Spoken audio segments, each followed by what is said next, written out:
ग्रंथराज श्रीमद् भगवद गीता यथारूप की जय। ओम अज्ञानतिमिरान्धस्य ज्ञानाञ्जन शलाकया चक्षुरुन्मीलितं येन तस्मै श्रीगुरुवे नमः। श्रीचैतन्यमनोभीष्टं स्थापितं येन भूतले स्वयं रूप कदा मह्यं ददाति स्वपदान्तिकं।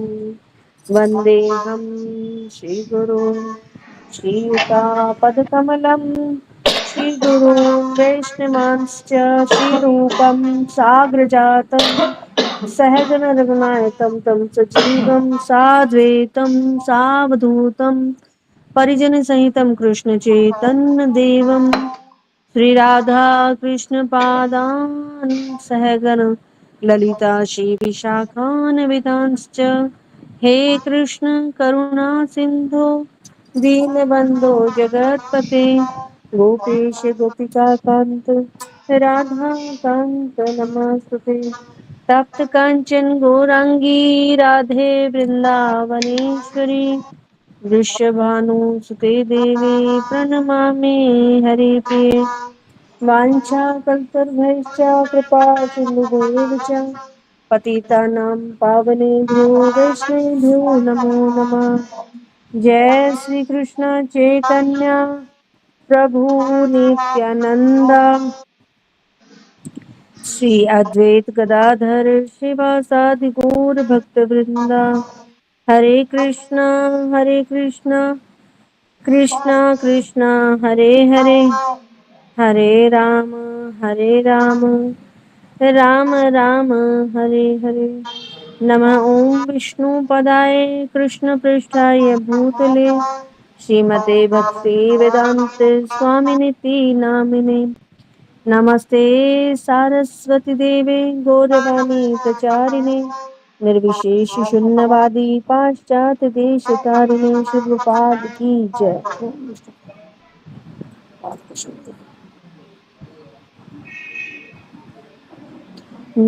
नारा नारायणं नमस्कृत्य नरं चैव नरोत्तमं देवीं सरस्वतीं व्यासं ततो जयमुदीरये।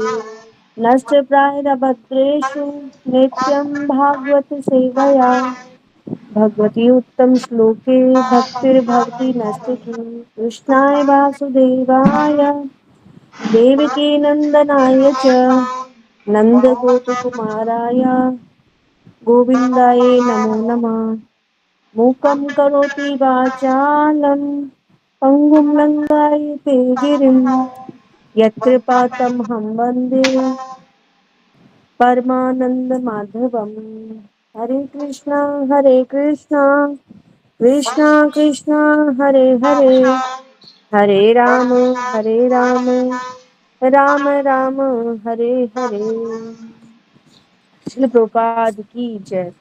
भगवद गीता यथारूप की जय। भगवद गीता यथारूप अध्याय है हमारा 18, उपसंहार संन्यास की सिद्धि। और अध्याय है श्लोक संख्या है हमारा 22। 22। एक बार सभी माता जी का स्वागत करेंगे हरे कृष्णा महामंत्र बोलकर। हरे कृष्णा कृष्णा कृष्णा हरे हरे, हरे राम राम राम हरे हरे। हरे कृष्णा माता जी, दंडवत प्रणाम। सभी के अभी चरणों में लगता है दंडवत प्रणाम। कोई सुन भी रहा है कि नहीं, मुझे लगता नहीं। अच्छा रीमा सुन माता रहे जी हैं? किसमें आती हैं? जी माता जी, सादर प्रणाम माता जी। सादर प्रणाम। बहुत सारे ही आप क्लासेस लेते हो। माता जी आपकी कृपा से ऐसा करता है कोई भी ना छोड़ दो। चलिए, ये है श्लोक संख्या 22। यतु कृत हरे कृष्णा माता जी, सदर प्रणाम। चेतन प्रणाम मेरा सबको। यतु कृत संवदे कस्मिन् कार्ये सक्तम् अहेतुकम् अतत्त्वार्थवद् अल्पं च तदां समुद्दाह्य तं यतो कृतसन्वदेकस्मिन् कार्ये सक्तम् अहेतुकम् यत्त्वार्थवद् यत्त्वार्थ यत्त्व य अतत्त्वार्थवद् अल्पं च अतत्त्व अर्थवत् अल्पं च ततां समुद्दाह्य तं यतो कृतसन्वदेकस्मिन् कार्ये सक्तम् अहेतुकम् अतत्त्वार्थवद् अल्पं च ततां समुद्दाह्य तं यत् यत्तु यतु यत जो तू लेकिन कृत संवत पूर्ण रूप से एकस्मिन एक कार्य कार्य में सक्तम आसक्त अहेतुकम बिना हेतु के अतत्व अर्थवत वास्तविकता के ज्ञान से रहित अल्पम अति तुच्छ च तथा तत्व है तामसम तमोगुणी उदाह्यतम कहा जाता है और वह ज्ञान जिसे मनुष्य किसी एक प्रकार के कार्य को जो अति तुच्छ है सब कुछ मानकर सत्य को जाने बिना उसमें लिप्त रहता है तामसी कहा जाता है। तो आप लोग में से कोई उच्चारण करना चाहेगा श्लोक को? हरे कृष्णा माता जी, सादर प्रणाम। सभी भक्तों को सादर प्रणाम। श्रीमद् भगवत गीता यथारूप अध्याय 18 और भगवत गीता में 700 श्लोक हैं और 18 अध्याय हैं और ये हमारा 18वां अध्याय का 22वां श्लोक है और इस लेसन में 78 श्लोक हैं। हरे कृष्ण माता जी, मैं कोशिश करती हूँ। यतु कर्तृवत एकस्मिन् कार्ये सक्तमहूतकम् अततु अर्थवत् अल्पं च तत्तामसम् उदाहृतम्। हरे कृष्ण माता जी, ऐसा ही बोला गया। दंडवत प्रणाम माता जी सभी भक्तों को। हरे हरे कृष्णा कृष्ण माता जी। सादर प्रणाम। श्रीमद् भगवत गीता यथारूप अध्याय 18। अध्याय का नाम है उपसंहार संन्यास की सिद्धि। श्लोक संख्या 22। यतो कृत्सन्वदेकस्मिन् कार्ये सक्तम् अहेतुकम् एतत्त्वार्थवद् अल्पं च तत्समुदाहृतम्। हरे कृष्ण सभी के चरणों में। श्रीमद् भगवत गीता यथारूप की जय। अध्याय 18 उपसंहार संन्यास की सिद्धि। इसमें 78 श्लोक है और अब हम श्लोक संख्या 22 पर है। हरे कृष्णा। यत तु कृत्स्नवत् एकस्मिन् कार्ये शक्तम् अहेतुकम् अतत्त्वार्थवत् अल्पं च तत् तामसम् उदाहृतम्। हरे कृष्ण माता जी। हरे कृष्ण माता जी, दंडवत प्रणाम। सभी माताओं को दंडवत प्रणाम। यत् तु कृत सन्वत एकस्मिन् कार्ये सक्तम् अहेतुकम् अततौ अर्थवत् अल्पं च तत् तामसम् उदाहृतम्। हरे कृष्ण माता जी। हरे कृष्णा माता जी, दंडवत प्रणाम। सभी के चरणों में दंडवत प्रणाम। श्रीमद् भगवत गीता यथारूप, इसमें कुल 700 श्लोक हैं और 18 अध्याय हैं। हम 18वें अध्याय पे हैं। इसका नाम है उपसंहार संन्यास की सिद्धि और इसमें 78 श्लोक हैं। आज हम 22वां करेंगे। यत्तु कृतं सवर्त एकसमेन कार्ये सक्तम् अहेतुकम् अतत्व अर्थवत् अल्पं च तत् तामसम् उदाहृतम्। हरे कृष्णा माता जी, प्रणाम। ठीक है, और कोई बोलना चाहेगा?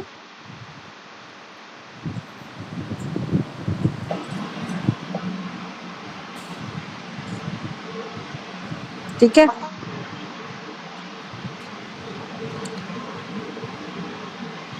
तो ये है वो वाला श्लोक जिसमें क्या कहा जा रहा है कि वह ज्ञान।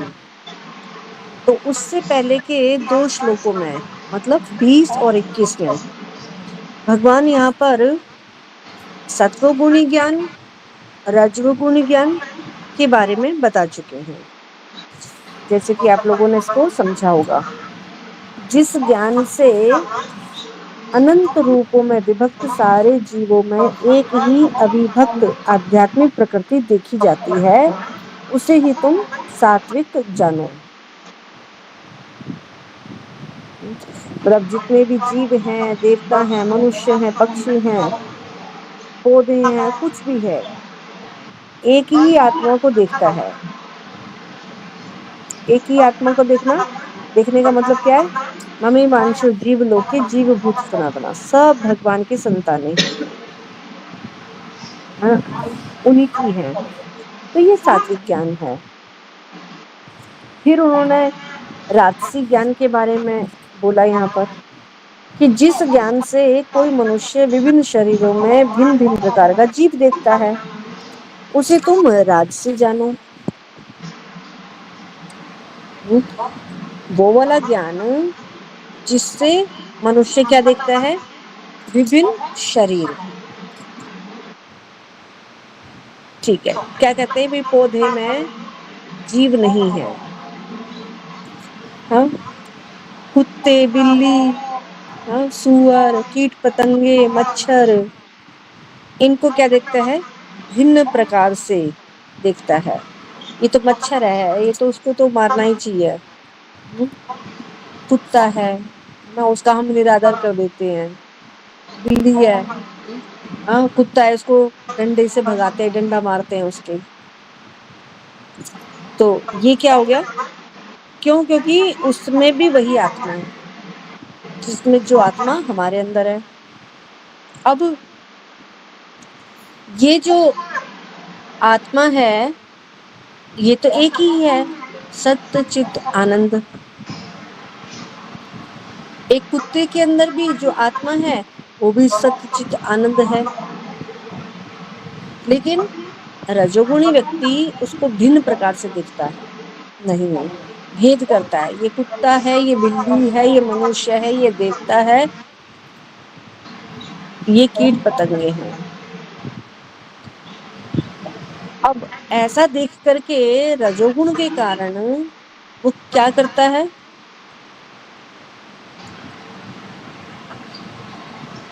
भेद करता है उसमें।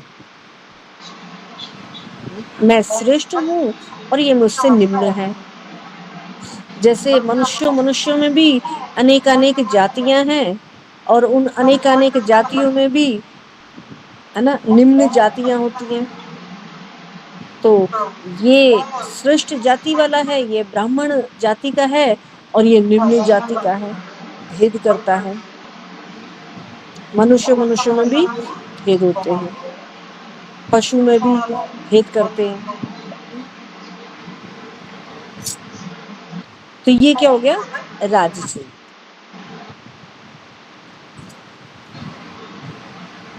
तो भौतिक शरीर ही जीव है, और शरीर के विनष्ट होने पर चेतना भी नष्ट हो जाती है।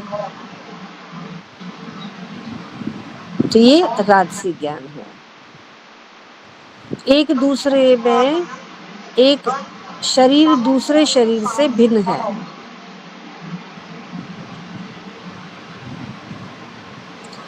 ठीक है। अब तीसरे वाले जो बात है, अब यहाँ पे भगवान जो है तमोगुण ज्ञान के बारे में बताने जा रहे हैं। ये तो कृत संवदे कस्मिन कार्य, लेकिन यत का मतलब जो, और तू का मतलब लेकिन। अब 2 बातें यहाँ पर बताने के बाद सत्वगुण के बारे में बता दिया, फिर रजोगुण के बारे में बता दिया।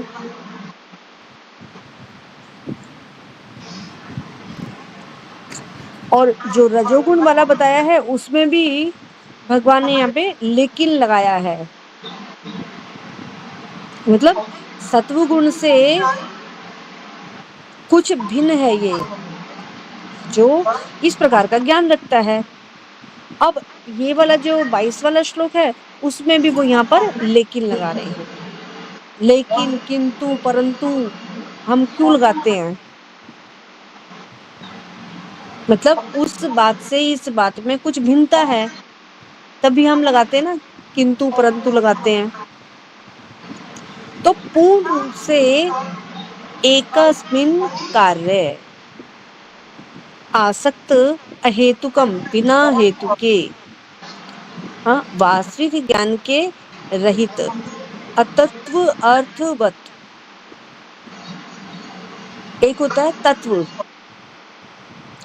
हाँ, जैसे भगवान भगवत गीता में भी कहते हैं ना, चौथे अध्याय के 9वें श्लोक में कहते हैं, जन्म कर्म च मे दिव्यम यो वेति तत्वता।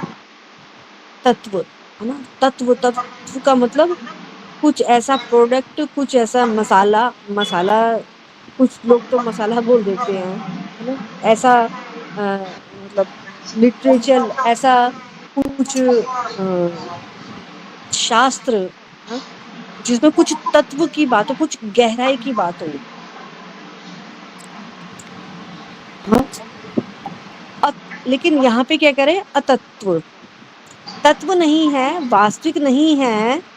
तत्व का मतलब वास्तविक, तथ्य है ना, सही सही बात, तत्व के बारे में सही सही तथ्य, सही सही बात। लेकिन यहाँ क्या कह रहे हैं, अतत्व। अतत्व का मतलब वास्तविकता से रहित है, हाँ, वास्तविकता अर्थ, हाँ, वत का मतलब ज्ञान, वास्तविकता से क्या है, वो वास्तविक ज्ञान से रहित है। और ऐसा ज्ञान क्या है, अल्पम, मतलब बहुत थोड़ा है, बहुत तुच्छ है, मतलब बहुत कम ज्ञान है, जिसको बहुत ज्यादा कम ज्ञान है। जैसे पशु पक्षी होते हैं ना, बहुत बहुत कम ज्ञान होता है उनको, मानव जीवन का कोई ज्ञान नहीं होता, वो जानते नहीं है मानव जीवन किस लिए मिला है, मैं कौन हूँ, मुझे कहाँ, वो जिज्ञासा कर ही नहीं सकता, बहुत थोड़ा, बस इतना ज्ञान होता है उनको, आहार निद्रा भय मैथुन, बस कहाँ है आहार, हाँ, इतना भगवान ने उनको बुद्धि दे रखी है, इतना ज्ञान दे रखा है बस, कि कहाँ है आहार, कहाँ है आहार निद्रा, हाँ, बड़ा सुंदर। देखिए इसके लिए भगवान कितना उनकी सुरक्षा के लिए, आहार निद्रा भय, भय का मतलब सुरक्षा, सुरक्षा के लिए,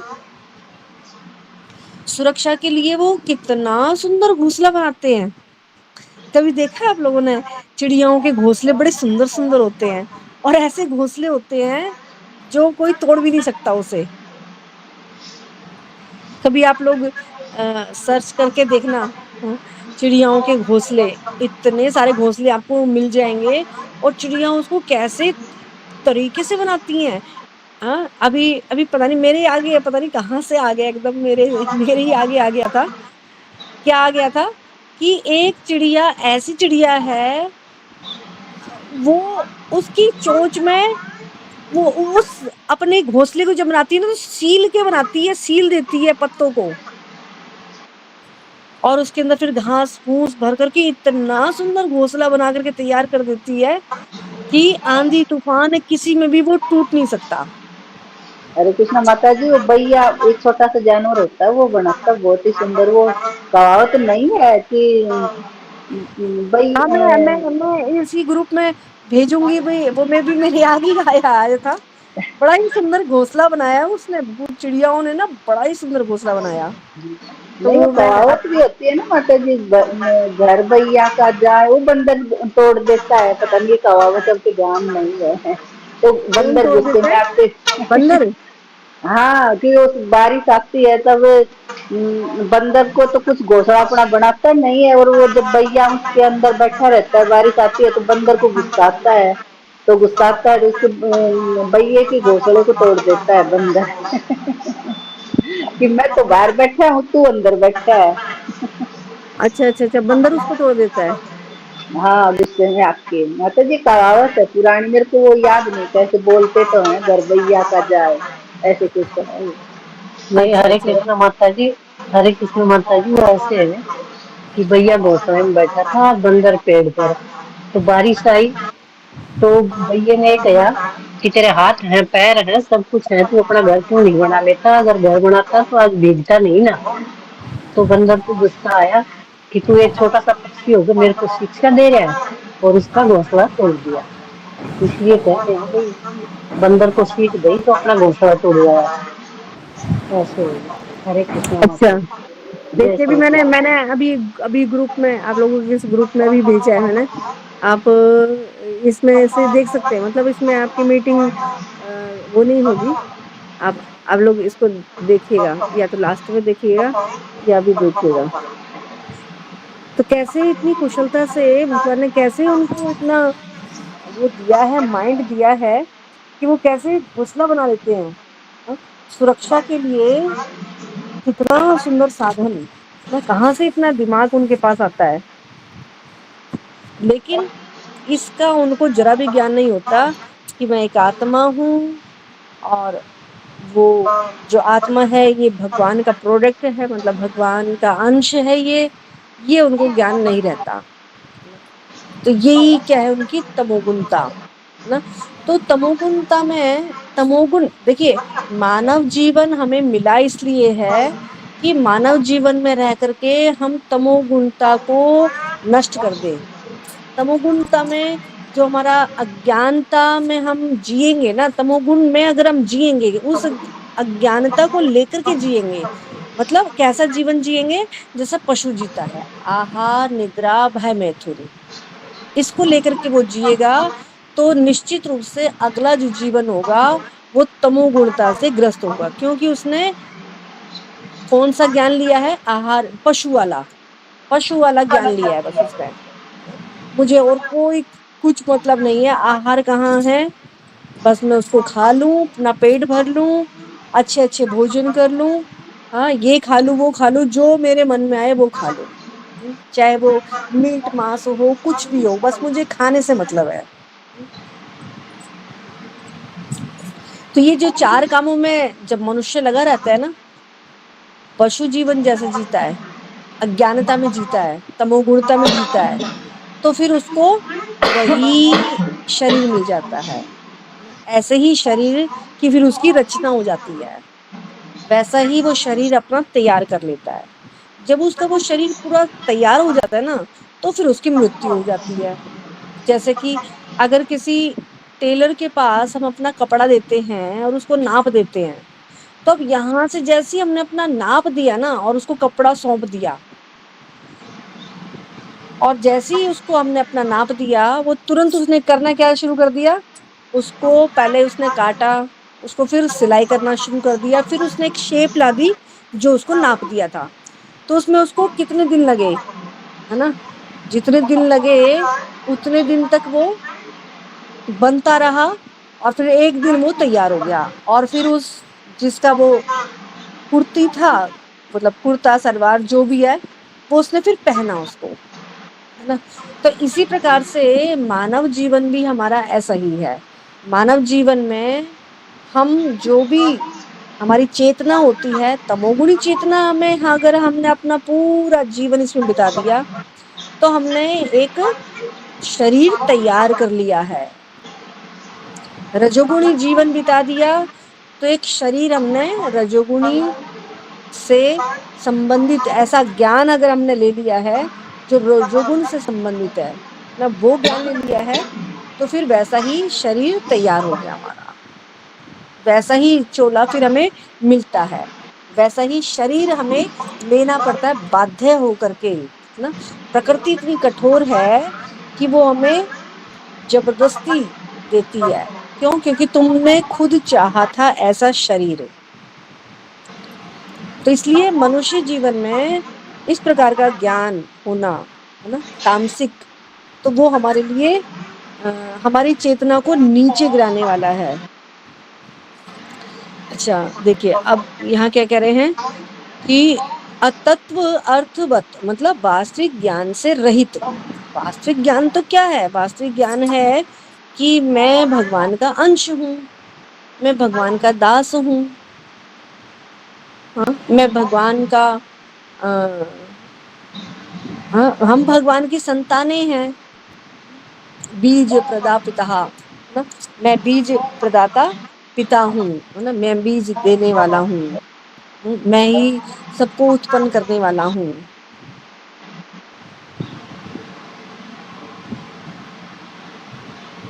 तो ये क्या है?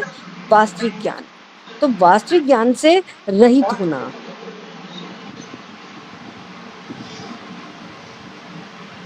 और ये क्या है? अति तुच्छ। ऐसा ज्ञान मनुष्य जीवन में आकर के अति तुच्छ है, बहुत छोटा है, बहुत नगण्य है। क्योंकि मानव जीवन को, भगवान ने मानव जीवन को पूर्ण बनाया है, पूर्ण, है ना, उसमें वो पूर्णता प्राप्त कर सकता है। पूर्णता प्राप्त करने का, पूर्णता वो कब प्राप्त कर सकता है? जब वो किसमें आएगा? अर्थात तो ब्रह्म जिज्ञासा करेगा कि मैं कौन हूँ, मैं कहाँ से आया हूँ, मुझे कहाँ जाना है, मुझे क्या करना है। हाँ, ये जिज्ञासा अगर उसके अंदर आएगी, तब वो असल में वास्तविक ज्ञान की ओर इच्छुक हो रहा है। और अगर ये नहीं आती है, अर्थात तो ब्रह्म जिज्ञासा नहीं आती है, तो फिर वो पशुवत ही समान है। देखो, अर्थार्थ का मतलब अब वो समय आ गया है। कौन सा समय? जब आप मनुष्य शरीर में आ गए हैं, तो ये समझ लो कि अब वो आपका टाइम आ चुका है कि अब तुम जिज्ञासा कर सकते हो। अब तुम्हें जिज्ञासा करनी है। अगर नहीं कर रहे हैं तो फिर आप पशुवत ही हैं, है ना। तो फिर क्या है? वो तुच्छ, उसको अति तुच्छ कहा जाएगा। मानव जीवन में आकर के हाँ, अति तुच्छ, हाँ, वास्तविक ज्ञान से रहित होना, तमोगुण इसको कहा गया है। तो वह ज्ञान जिससे मनुष्य किसी एक प्रकार के कार्य को, जो अति तुच्छ है, कैसा कार्य, पूर्ण रूप से एक ऐसा कार्य है जिसमें वो आसक्त हो जाता है और बिना हेतु के, अहेतुकम, जो अति तुच्छ है, सब कुछ मान करके, सत्य को जाने बिना, हाँ, सत्य को जाने बिना का मतलब अतत्व अर्थवत, तत्व को नहीं जानता, असली तत्व क्या है ना, सत्य को जाने बिना उसमें लिप्त रहता है, आसक्त, हाँ, आसक्त हो जाता है, तो वो क्या कहलाता है? तामसी कहा जाता है। तो श्रील प्रभुपाद के द्वारा तात्पर्य श्रील प्रभुपाद की जाए तो सामान्य मनुष्य का ज्ञान सदैव तामसी होता है। सामान्य मनुष्य का जो ज्ञान है वो कैसा रहता है? तमोगुणी, तामसी रहता है। कैसे? जब बच्चा पैदा होता है तो वो कैसा पैदा होता है? अज्ञान में।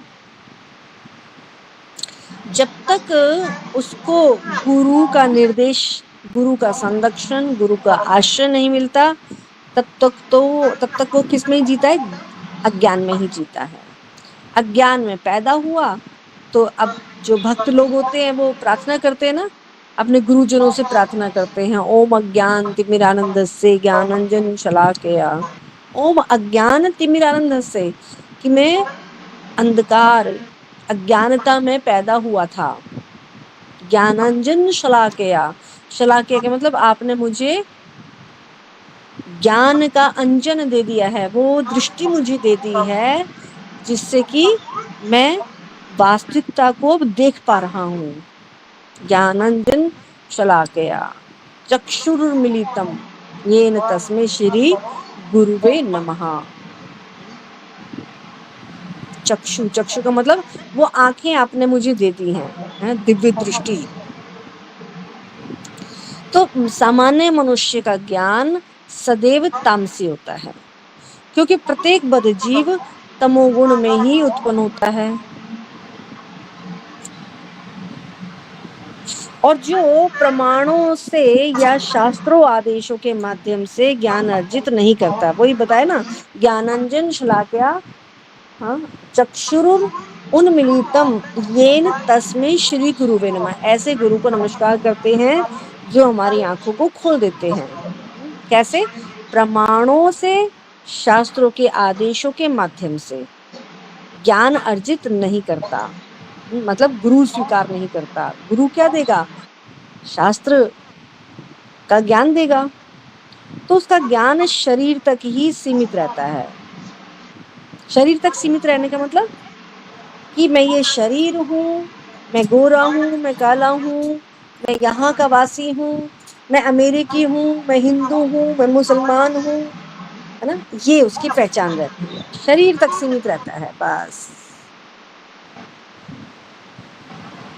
वो उसको शास्त्र में क्या कहते हैं? गोखरा, है ना, ऊंट और घोड़े के गधे के समान है वो, जो क्या मानता है?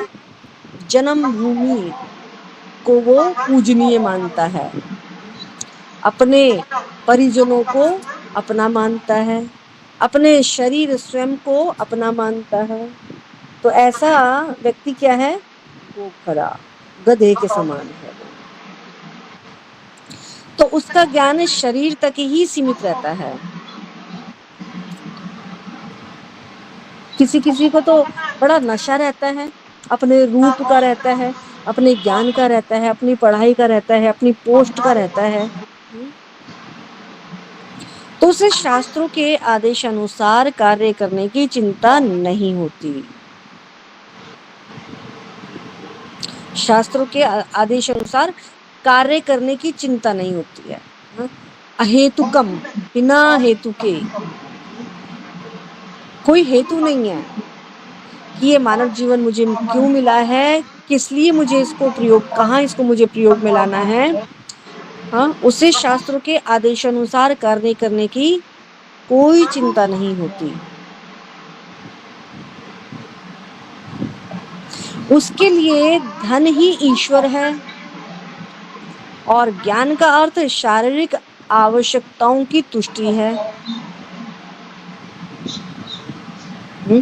इसलिए कई बार देखा होगा ना आप लोगों ने कि दुकानों पर लोग क्या करते हैं,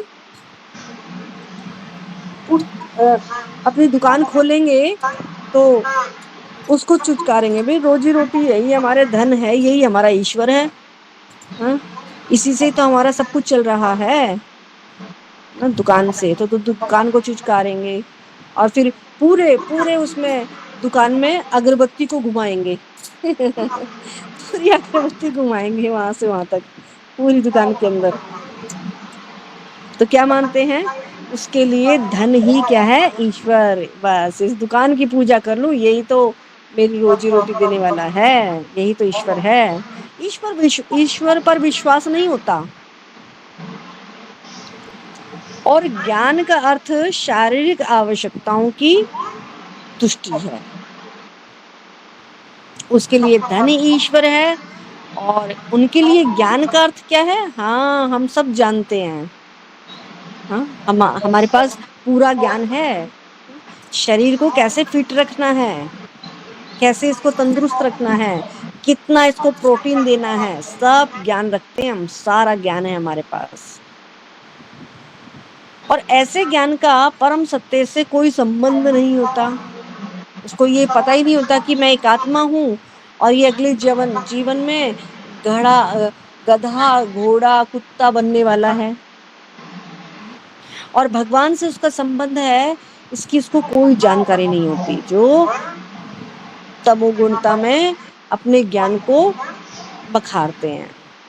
तो ये बहुत ही साधारण पशुओं के ज्ञान, जैसे खाना, सोना, रक्षा करना, और मैथुन करने का ज्ञान जैसा है ना, वही आहार निद्रा भय मैथुन, पशुओं के ज्ञान जैसा, ये बहुत कुछ साधारण पशुओं के ज्ञान जैसा ज्ञान है। और ऐसे ज्ञान को यहाँ पर तमोगुण से उत्पन्न बताया गया है। ऐसा ज्ञान क्या है? तमोगुण से भरा हुआ है। आलीशान बंगला हो, बस अंतर इतना होता है कि सुअर जो है वो भी कीचड़ में सोता है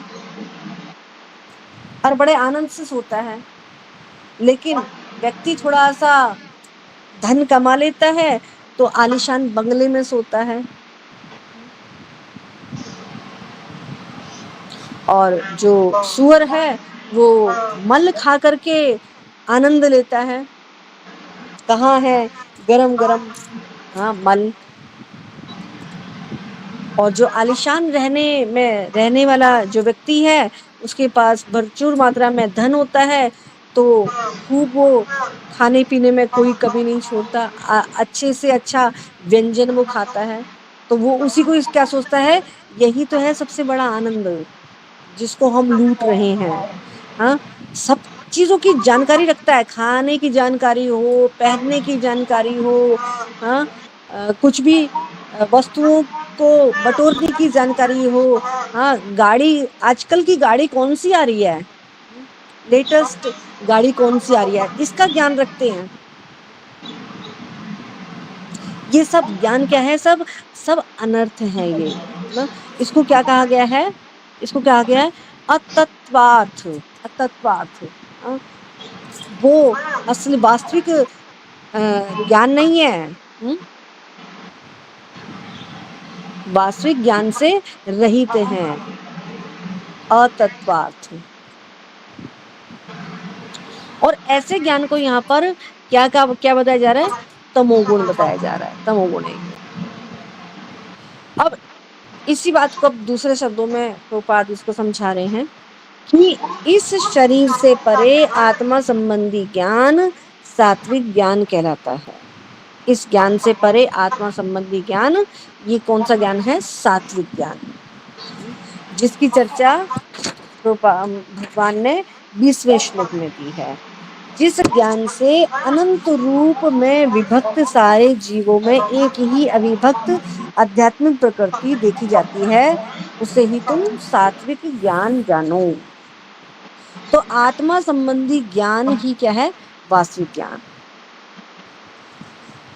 जीवेर स्वरूप होय कृष्ण नित्य दास। जीव कौन है? भगवान का नित्य दास है, नित्य, हमेशा से सेवक है उनका।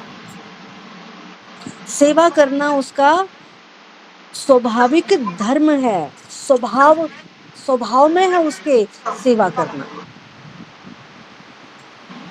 तो इसका उदाहरण बड़ा सुंदर रूपा देते हैं कि जैसे चीनी का स्वभाव क्या है? मिठास देना, नमकीन नहीं देगा, वो मीठा ही देगा, उसका स्वभाव है ये।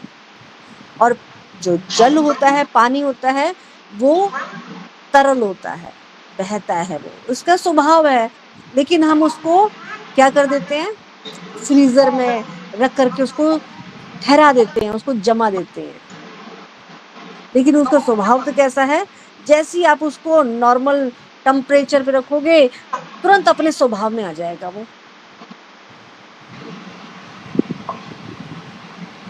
तो अभी जो हमारा स्वभाव है, वो स्वभाव तो वैसा ही है, लेकिन बस स्वभाव करने के जो हमारे कार्य हैं, वो हमने बदल दिए हैं। जहां हमें भगवान के लिए, आत्मा के लिए कार्य करने चाहिए थे, उसको तो हमने क्या कर दिया है? उसको तो हमने हटा दिया है। जैसे फ्रीजर में बर्फ को, पानी को जमा दिया है, कुछ समय के लिए उसने अपने स्वभाव को, हाँ, उसमें कन्वर्ट कर दिया है, बर्फ में। लेकिन जैसे ही वास्तविक वातावरण में आएगा, तुरंत वो पानी बन जाएगा। तो ऐसे ही जैसे ही जीवात्मा किसके संपर्क में आता है? भक्तों की संगत में, गुरु की संगत में, हाँ, भगवान के नाम की संगत में, भगवान की कथाओं की संगत में आता है, फिर से वो अपने असली स्वभाव में लौटने लगता है, वास्तविक स्वभाव में लौटने लगता है।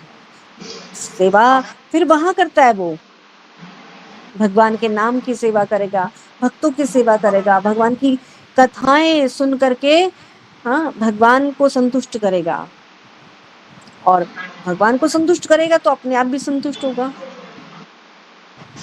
तो ये क्या है, इस शरीर से परे एक आत्मा है जिसका संबंध भगवान से है।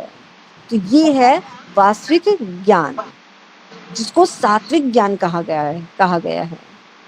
जिस ज्ञान से लौकिक तर्क, चिंतन, मनोधर्म द्वारा नाना प्रकार के सिद्धांत बाद में जन्म लें, वे राजसी है।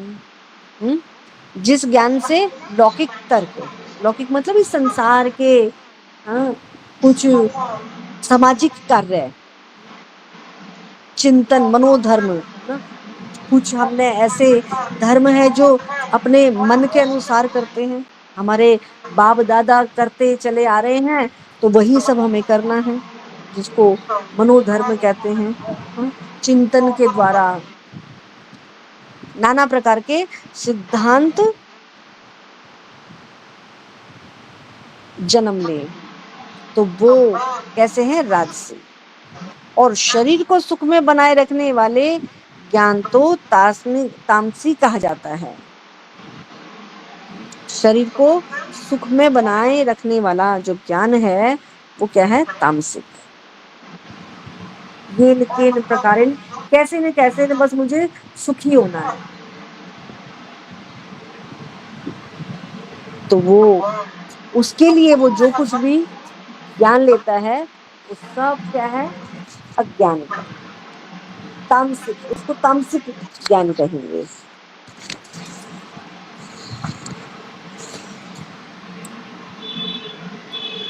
तो यहाँ पर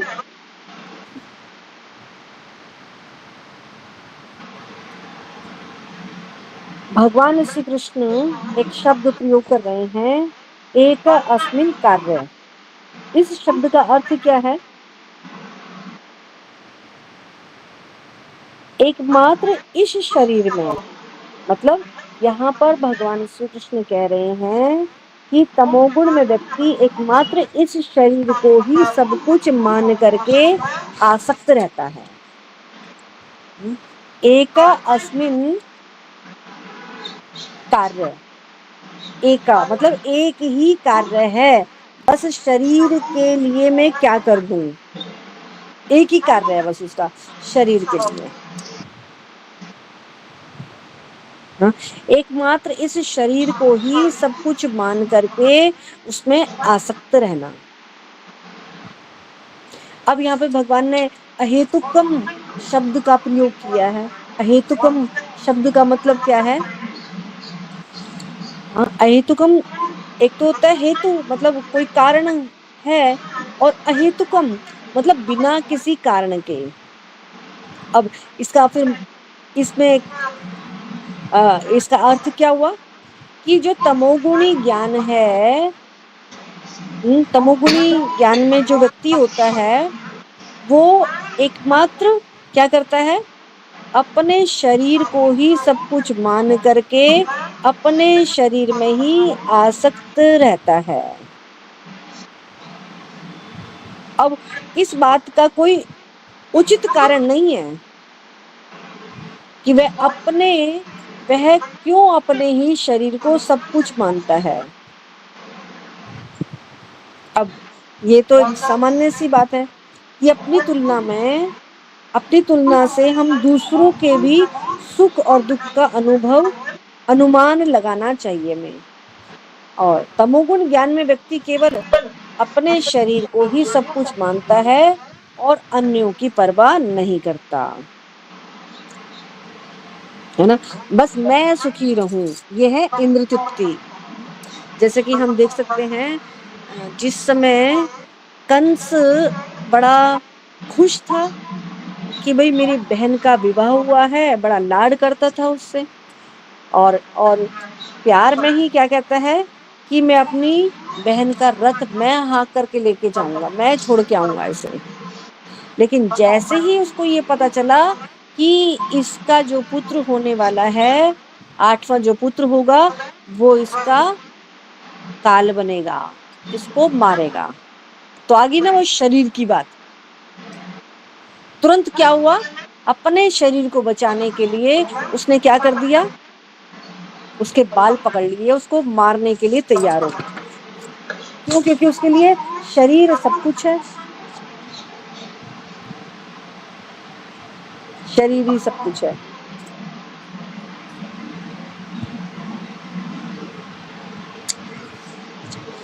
अब यहाँ पे एक शब्द आया है अतत्वार्थ ना। अतत्वार्थ का तो वैसे हमने अभी खुलासा किया ही है, मतलब वास्तविक ज्ञान से रहित, जो वास्तविक ज्ञान से रहित हो। तो इस ज्ञान में कोई वास्तविकता नहीं है। ज्ञान में व्यक्ति इतने अधिक अज्ञान में रहता है कि वह अपने शरीर में अब अपनी इतनी अधिक पहचान करता है कि वह यह भी नहीं समझ पाता कि उसका जो शरीर है पहले उसका शरीर नहीं था और आगे चल करके भी वो शरीर नहीं रहेगा। अब ये बात तो बहुत दूर है, लेकिन ऐसे व्यक्ति को यह भी नहीं समझ में आता कि उसका जो ये शरीर है समय के अनुसार घट रहा है, बदल रहा है।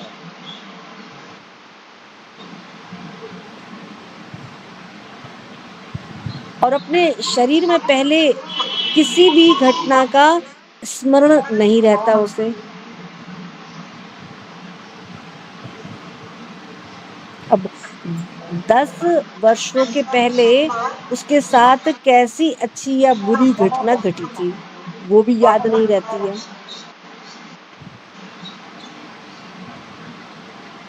और शरीर के संबंध में भविष्य में होने वाली किसी भी घटना की आशंका होती है ना, वो भी नहीं होती है। तो तमोगुणी ज्ञान में व्यक्ति अपने शरीर की जिस भी अवस्था में होता है उसी अवस्था में वह अपनी पहचान करता है। वह सदा इसी अवस्था में रहता है और हमेशा इसी अवस्था में लगता है कि वो इसी में ही बना रहेगा। हाँ, मतलब तमोगुणता का जो ज्ञान है वो उसको इतना ज्यादा बेहोश बना देता है, नशे में बना देता है कि जिस समय उसने पेट भर भोजन कर लिया है और उस समय वह यह सोचता है कि उसका पेट इसी प्रकार से भरा रहेगा, तो ये विचार नहीं करता कि उसे भूख का अनुभव हुआ था और उसे अत्यंत कष्टपूर्वक भोजन की प्राप्ति हुई थी। आगे चल करके उसे फिर से भूख का अनुभव भी होगा। ऐसे ही गर्मी का है, गर्मी के बारे में भी वो ऐसे ही सोचता है। तो यहाँ पर भगवान श्री कृष्ण क्या कह रहे हैं कि जो तमोगुणी ज्ञान है वो वास्तविक की अनुभूति नहीं होने देता। वास्तविक जो ज्ञान है, वास्तविकता का जो ज्ञान है उसकी अनुभूति नहीं होती, मतलब तमोगुण इतना गहरा होता है। और ऐसा जो ज्ञान है ये क्या है, बड़ा तुच्छ है, बड़ा बेकार है ये। अब इस ज्ञान में जीव अज्ञान के अंधकार में डूबा रहता है। अब तमोगुणी ज्ञान में अज्ञान का अंधकार इतना ज्यादा होता है कि व्यक्ति ये भी नहीं समझ पाता कि वह कितना अधिक अज्ञान में है, कितने ज्यादा अज्ञान में है।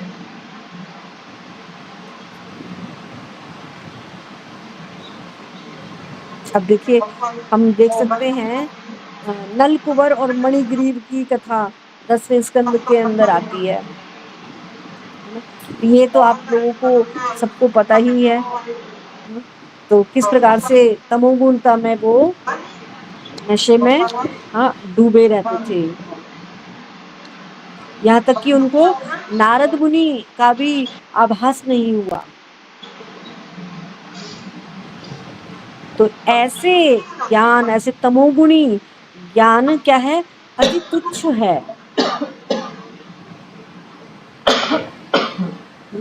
इसमें अज्ञानता का अंधकार भरा रहता है। तो मैं ज्यादा नहीं जाऊंगी, ये स्टोरी आप लोगों को मालूम ही है। मैंने थोड़ा उदाहरण दिया खाली इसका, क्योंकि यहाँ पे मैं देख रही हूँ समय हो गया है। ठीक है, तो समझ में आया होगा ना ये जो श्लोक है ना। तो थोड़ा मैंने उसको करने का प्रयास किया। ये अस्मिन कार्य सक्तम अहेतुकम, इन सब का क्या अर्थ है, अतत्वार्थ है ना। अल्प, अल्प का मतलब अति तुच्छ है ना। ऐसा जो तमोगुण ज्ञान है वो तुच्छ है, किस काम का है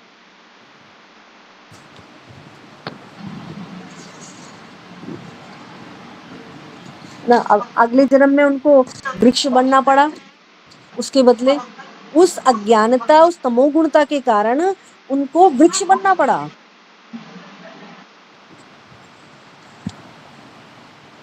ठीक है, हरे कृष्णा। तो किसी का कोई प्रश्न हरे है? कृष्णा। बहुत बहुत धन्यवाद माता जी का, इतना बिजी होते हुए माता जी ने हमें समय दिया। तो किसी का कोई क्वेश्चन है तो पूछ सकते हैं।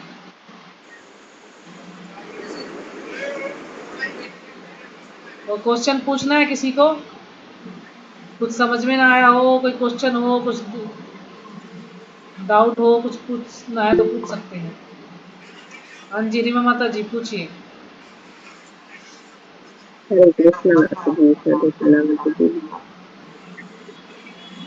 जैसे कि आप कह रही थी, हमें सभी पेड़ पौधे, पौधों में छोटी छोटी घास, ये आपकी सब में आवाज भी होते साफ थे। नहीं आ रही है। आवाज नहीं आ रही है माता जी? हरे साफ नहीं आ रही, कृष्णा। आ तो रही है लेकिन अच्छा आवाज साफ नहीं लग रही। हाँ, माता जी हरे कृष्णा। अब आ रही है? हाँ, अब आ रही है। हरे कृष्णा। माता जी जैसे आप कह रहे थे कि मान लीजिए पौधे हो या पेड़ हो या मान लीजिए घास हो, कोई भी चीज हो, तो उनमें भी जीव तो होता ही है। तो जैसे मान लो पालक है, घास है, उसमें जो जीव है वो मनुष्य भी बनता है। हाँ, सब तो पेड़ पौधे ही तो है। हम्म। हाँ, ये सब में जीव है ना। हम्म। जैसे फ्रूट्स वगैरह हैं, है ना, वो सब हम भगवान ने हमारे लिए बनाए हैं, है ना, हमारे खाने के लिए बनाए हैं। जीव से जीवनम, है ना, एक जीव दूसरे का जीवन है। इसकी भी एक टिप मैंने देखी थी कि एक तितली आई, उस कीड़े को उठा के ले गई। हाँ, तितली को कोई और उठा के ले गया। हाँ, और उसको फिर चिड़िया चिड़िया उसको उठा के ले गई। चिड़िया को बिल्ली उठा के ले गई। तो हाँ जीव हाँ, से ऐसा जीवनम, एक जीव दूसरे का भोजन है ना। भोजन है। तो भगवान ने ऐसी व्यवस्था कर रखी है। लेकिन भगवान कहते हैं कि मेरे को भोग लगा के खाओगे तो पाप नहीं लगेगा, और अगर मेरे को भोग लगा के नहीं खाओगे तो निश्चित रूप से इसका तुम्हें अपराध लगेगा, मतलब पाप लगेगा। पाप के भागी बनोगे तुम, क्योंकि सब में क्या है, जीवन है ना। तो इसलिए मुझे अर्पण करके खाओगे तो तुम बचा लिए जाओगे। माता जी कैसा लगता है कि मान लिया है ना, उनमें भी जीव और वो भी मनुष्य बन जाते हैं, हम मनुष्य तो हम वो बन सकते हैं। बड़ा अजीब हाँ, सा लगता है, ये कभी सोचते हैं सर्कल है तो। ना, सर्कल, सांप सीढ़ी हाँ का सर। खेल है ये, है ना। ये सांप सीढ़ी का खेल क्यों बड़ा लगता है, बड़ा साइंटिफिकल बड़े तरीके से बनाया है, बड़ा एक उदाहरण बड़ा फिट बैठता है संसार के ऊपर। हाँ ये तो है, सबसे देखता आप डर से लेता है। हाँ, कृष्ण माता जी, माता जी मैंने भी देखा था वो जो एक वो उसको खाता है, वो उसको मारता है एक दूसरे को। हाँ हाँ हाँ हाँ, जी माता जी मैंने भी हाँ। देखा था। तो कुछ कुछ आ जाती है, ज्ञान की बातें आ जाती हैं उसमें, लोगों को जागरूक करने के लिए। लेकिन फिर भी हम लोग इतने निखट्टू हैं कि फिर भी जग नहीं पाते हैं, है ना, समझ नहीं पाते हैं। यही तो माया है। माया जगत में रह करके सब कुछ भगवान दिखाते भी हैं, लेकिन फिर भी समझ नहीं पाते हैं, फिर भी उसको एक आनंद के रूप में देखते हैं। यही तो विडंबना है संसार की। हरे कृष्ण माता जी, दंडवत प्रणाम। माता जी देखो वैसे वो दिखा रखी थी वो वीडियो, मेरे पास भी आई थी तो मैंने ग्रुप में ही दे दी थी वो। तो फिर वैसे तो भगवान भी कहते हैं कि मेरे बगैर एक पत्ता भी नहीं हिलता, और मान लो भगवत गीता में। तो फिर हम अपने मन से कैसे कर सकते हैं जब भगवान ही मान लो कुछ ऐसा आदेश देते हैं हमें, क्या करें, भगवान क्या आदेश समझे। अपने पास से नहीं देते, स्वतंत्र रूप से नहीं देते भगवान आदेश, क्योंकि हमारी इच्छा होती है इसलिए भगवान आदेश देते हैं। मतलब कि हमारी यही इच्छा को देखते हैं। हमको खुद नहीं पता होता कि हमारे अंदर इच्छा क्या है, हम अपने अंदर अपने आप को ही नहीं जान पाते हैं। हाँ, हम ऊपर से तो कहते हैं इस बात को, लेकिन अंदर कुछ और ही चल रहा होता है ना। तो जो वो अंदर चल रहा होता है ना, भगवान वो इच्छा को देखते हैं, इसकी असल में इच्छा क्या है। तो फिर भगवान उसके हिसाब से फिर पुश करते हैं उसको, क्योंकि हमारे इस जन्म की इच्छाएं थोड़ी होती है, पता नहीं पिछले जन्म की हमारी कौन सी क्या इच्छा होती है, जिसको पूरा करने का अब समय आ गया तो भगवान उसको प्रेरित कर देते हैं। फिर कहते हैं अरे पता नहीं ऐसी इच्छा क्यों आई मेरे अंदर, है ना। तो ये हमारे पूर्व जन्मों की इच्छाएं दबी हुई होती हैं, जिसको क्या कहते हैं, क्रियामाण, है ना, होते हैं ना, वो बताए थे उसमें। और प्रारब्ध, है ना, बीज, बीजकूट, ये हमारे अंदर पड़े होते हैं, है ना। प्रारब्ध तो वो होते हैं जो हमारे सामने आकर के हमें जो भोग रहे होते हैं, जिनको हम, है ना। कुछ ऐसे बीज होते हैं, कुछ ऐसी इच्छाएं होती हैं जो दबी हुई होती हैं, लेकिन कब वो फलित हो जाए, कब हमारे अंदर का राक्षस जग जाए, कुछ कह नहीं सकते। मतलब ये एक प्रभु जी बता रहे थे कि जैसे कि अब हम जैसे दीक्षा हो गई और जो हरे कृष्ण महामंत्र कर रहे हैं, तो अब हमारी जो हमारे अवगुण है, तो वो जो हमारे अंदर अवगुण है वो है ना, जैसे कि हम कोई बीज होता है, जब उसको हम बोन देते हैं तो वो अंकुरित नहीं होता। तो वैसे ही अब हमारे जो अंदर की धीरे धीरे वो है इच्छाएं हैं, तो वो जब गुरु हमारे उस बीज को बोन देते हैं ना, तो फिर वो अब अंकुरित कम होगा, मतलब कि नहीं होगा। लेकिन जो पूरी जो हमें पता नहीं ऐसे कुछ बता रहे थे, लेकिन जो हमारे पीछे के कुछ कर्म है ऐसे हैं, वो सजा तो हमें मिलेगी। जैसे कि हमारा हाथ कटना है तो उंगली कट के नहीं रह देखो, जाएगी। भक्ति ये इसमें जो वो है ना, कपिल भगवान देवहूति तीसरे स्कंद में आता है शायद, कहाँ कौन से स्कंद में आता है। भगवान कपिल देवहूति, माता देवहूति को बताते हैं कि ये जो शुद्ध भक्ति होती है ना, ये शुद्ध भक्ति इतनी ज्यादा इसकी जो भक्ति है ना, ये इत, इसकी जो अग्नि है इतनी प्रज्वलित होती है कि वो उसके संपर्क में आने वाली सभी वस्तुओं को क्या कर देती है, भस्म कर देती है ना।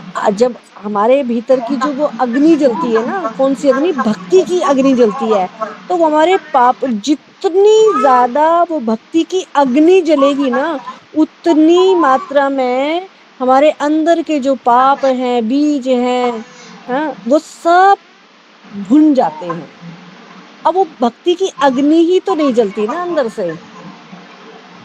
है ना। वो अग्नि जलाने की जरूरत है, बस वो अग्नि जब जल जाएगी और उसकी जितनी वो होगी लपट, है ना, जिसको क्या कहेंगे, अग्नि की ज्यादा भाई फैल गई अब तो, है ना। अब जितनी अब इस संसार में भी तो हम देखते हैं ना, जब चिंगारी होती है तो वो इतनी सी चीज को जला पाएगी, जरा सा छेद करेगी, बस जरा सा छेद करेगी। कई बार हम देखते हैं अपनी साड़ी में, अरे ये छेद कहाँ से हो गया, ओहो, हम अगरबत्ती लगाते हैं ना कई बारी, तो वो उसकी उसकी चिंगारी इस पर लग गई है। लेकिन जब वो बड़ी अग्नि अगर हमारे कपड़े में लगेगी तो वो तुरंत जला देगी, उसको तुरंत जला देगी। तो भक्ति की ये अग्नि ऐसी ही है, जब हम अंदर से वो भक्ति की अग्नि जलती है ना, तो वो सारे पापों को जला करके एक क्षण में समाप्त कर सकती है। तो वो उस अग्नि के समान है ये भक्ति ना। तो उस तो जी भक्ति पर वो तो भक्ति को पता नहीं जगाने की कितने जरूरत है। कई जन्म लगेंगे माता जी उसके लिए, तो अभी तो बस सिर्फ ये दिखावा ही कर रहे हैं माता जी। नहीं नहीं माता जी, आप जैसे भक्त तो नहीं इसी जन्म में माता, जाने वाले हैं। आप माता लोगों जी की कोई आप, प्रारब्ध नहीं है, आप लोगों की माता जी कोई नहीं, बीज नहीं है, कुछ नहीं है। आप लोगों का नहीं तो माता बिल्कुल जी, बिल्कुल साफ रास्ता है। नहीं माता जी ऐसा नहीं है हाँ माता जी। माता जी, अभी तो आप कई, आप हम लोग तो छुपे हुए भक्त सिर्फ, हैं। नहीं माता जी। हाँ सच में, नहीं माता जी ऐसा कुछ हम नहीं तो है। आप जैसे भक्तों के संपर्क में आकर के थोड़ा माता सा जी शपथ मत ले रहे बहुत हैं। की आपको। माता नहीं जी, नहीं, मैं सच बोल रही हूँ, नहीं माता है ना। जी आदित्य आप रेखा उल्टा माता बोल रहे जी हो, हैं, आप उल्टा बोल कमलेश रहे हो। माता जी हैं, हम लोग आपका हाँ हाथ पकड़ रीमा के माता जो जी है हैं, भगवत धाम हाँ सविता जाएंगे। माता जी हैं, कितनी सब माताएं, आप कितने इतने शुद्ध शुद्ध भक्त भक्त हो, हैं। आपके संपर्क में आ गए ना हम सब, तो भगवत धाम जा ही सकते हैं, क्योंकि हम इतने बिल्कुल शुद्ध क्या नहीं माता हुए क्या ना। जी। भगवत धाम वो कहते हैं ना जाना भक्तों रुकना की किसी कृपा का। से जा सकते हैं, तो आप इतने कृपालु हो, इतने दयालु हो कि आपके उस पर चले जाएंगे हम लोग। अरे नहीं नहीं, अभी तो हमें बहुत हम तो सारा हरे सोच भी हिसाब नहीं कृष्ण किताब सकते कि आप माता जी, कहे हम भी करोगे तो आपके हमारे अंदर नाव आ के जाए। पीछे पीछे पकड़ के लग जाएंगे माता जी, हम भी वही तो कह रहे हैं आपके ना, साथ साथ भक्तों को लेके चलेंगे। चले जाएंगे। माता आपके जी जो है पीछे सबका पीछे। उद्धार कर रही है, हाँ जी सुबह माता सुबह जी, सबको ज्ञान दे रही है। माता जी कर रहे हो, हम तो आप तो कुछ भी उद्धार नहीं कर है, रहे हो बिल्कुल सही सबका। हम तो बताया। अपना अपना ही आपसे नाव सोचते हैं माता जी। हम तो आपसे जो हम तो नाव अपने चल अपने रही है ना, हम कामों में उसके लगे हिस्सा रहते पीछे नहीं लगे हैं, है हैं। हमें हम तो इतना माता ध्यान जी। नहीं रहता कुछ भी। हम तो उनमें से अपना अपना भला हो जाए, आप सभी का हाँ भला बस। कर रहे हो। इतने और महान किसी का होते कोई हुए क्वेश्चन है? कुछ मानते हो तो हम लोग क्या बनेंगे फिर। और किसी का कोई प्रश्न? कोई जिज्ञासा, कोई कमेंट, कुछ है? हरे कृष्णा माता जी का प्रणाम। हाँ जी, हरे आप कृष्णा बोलिए। इतने महान अच्छा, होते, गीता माता जी भी हैं। जी माता जी। हाँ अभी आई है, ये लेट आई है। हरे कृष्णा माता जी, क्या? माता आधा गुंड गई थी। आप इतने महान होते हुए हम अपने आप को इतना वो बोलते तो हम लोगों का क्या होगा, हम तो कुछ भी नहीं है, कूड़ा है। अरे नहीं माता जी, आप ऐसी बात मत करो। हम नहीं तो तरसते हैं राधा कुंड पे जाने के लिए, और आपका तो रोज का चक्कर लगता रहता है, तो देखो। लेट हो आपने जाते। आपने तो अपना कुल पूरा उद्धार कर दिया। हम्म। अरे